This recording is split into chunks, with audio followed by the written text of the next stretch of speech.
Développer une culture sécurité prend plusieurs années.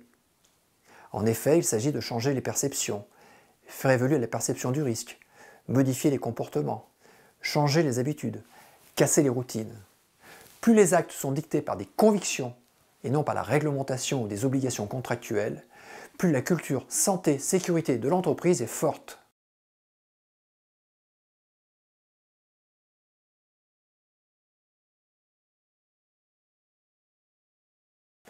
La prévention, c'est l'affaire de tous. C'est pour tous, partout, tout le temps.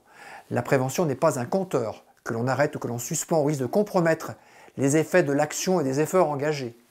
Rendre acteur chaque fois que possible, par exemple au travers de la réalisation des actions de formation par le plus grand nombre, la remontée d'événements, des bonnes pratiques, des situations dangereuses. Rendre acteur, par exemple par les visites terrain.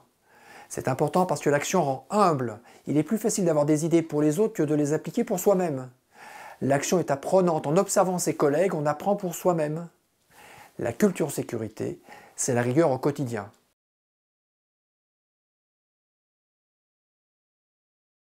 C'est comprendre que pour aller plus vite, il faut prendre le temps de s'arrêter. S'arrêter pour analyser les risques. Prendre le temps de préparer le travail. Veiller à ce que les moyens et les mesures prévues sont disponibles afin de réaliser le travail. Dans les conditions requises, réaliser le travail conformément à l'analyse des risques et à la préparation préalable. Savoir dire stop en cas d'imprévu pour adapter l'analyse des risques correspondante et sa préparation. En matière de prévention, l'improvisation n'a pas sa place. C'est en fin de travaux prendre le temps également de faire le bilan pour capitaliser sur ses erreurs, sur les bonnes pratiques, ce que l'on a réussi, ce que l'on a échoué. C'est expliquer, on apprend de ses réussites, on apprend de ses erreurs.